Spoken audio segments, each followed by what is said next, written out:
హనుమ 1000 కోట్లు, ఇలా ఇంకా చాలా మంది చాలా కోట్ల వానరులను తీసుకొస్తారు. రే బొక్కలో మొత్తం ఎంతమందిరా? 10,25,278 కోట్ల మంది. రే ఎర్రి కుక్కల్లారా, వానరులు ఇన్ని కోట్ల మందా? రే వీళ్ళకు ఫుడ్ ఎవడు పెడుతున్నాడ్రా? వీళ్ళందరూ కిష్కిందకి దగ్గరలో ఉన్న అరణ్యానికి వచ్చారా? రే వీళ్ళంతా ఒంటి కాళ్ళ మీద నిలబడినా నవగ్రహాలు సరిపోవురా? వీళ్ళంతా కలిసి భారతదేశంలో ఒక రాష్ట్రంలో ఒక అడవిలో మీట్ అయ్యారా? నేను మరీ అంత ఎదవలా కనపడుతున్నారా? ఓ మాదిరిగా కూడా కనపడలేదా?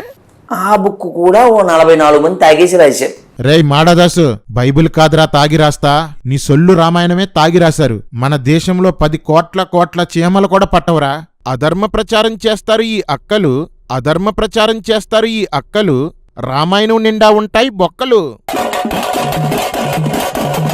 అంతకు ముందే సుగ్రీవుడితో లక్ష్మణుడు, నువ్వు లేకపోయినా మా అన్న రావణుని అవలీలగా చంపుతాను అన్నాడు. అంతలోనే రాముడు, నీ సహాయం వలన మాత్రమే నేను రావణుణ్ణి చంపగలను అంటాడు.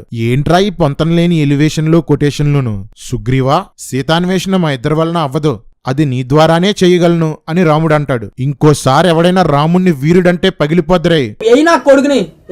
సుగ్రీవుడు వానరులందరినీ 4 గుంపులుగా విభజించి ఒక్కో గుంపుకి ఒక్కో నాయకుణ్ణి నియమించి నలుదిక్కులకి పంపాలని నిర్ణయిస్తాడు. యువరాజైన అంగదుడి నాయకత్వంలో హనుమంతుణ్ణి 10 కోట్ల మంది వానరుల్ని లంక ఉన్న దక్షిణ దిక్కుకు పంపాలని నిర్ణయిస్తారు. సీత హనుమంతునికే దొరుకుతుందని సుగ్రీవుడు రాముడు అనుకున్నారు. అందుకే రాముని ఉంగరం హనుమకు ఇచ్చి సీత దొరికితే దాన్ని చూపించు అంటాడు. అందర్నీ అన్ని దిక్కులకి పంపుతూ 30 రోజుల్లోగా మీ దిక్కుని మీరు వెతికి ఇక్కడికి రావాలి, లేదంటే మీకు మరణశిక్ష విధించబడుతుంది అని చెప్తాడు.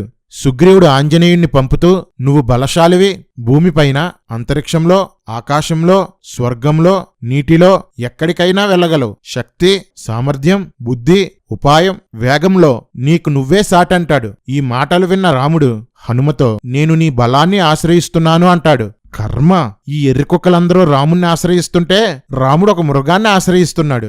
రామాయణం అంతా ఒక్కొక్కడిని పొగిడేయడమే, కాని వాళ్ళ దగ్గర మ్యాటర్ ఏం ఉండదు. ఇక్కడ కూడా అంతే.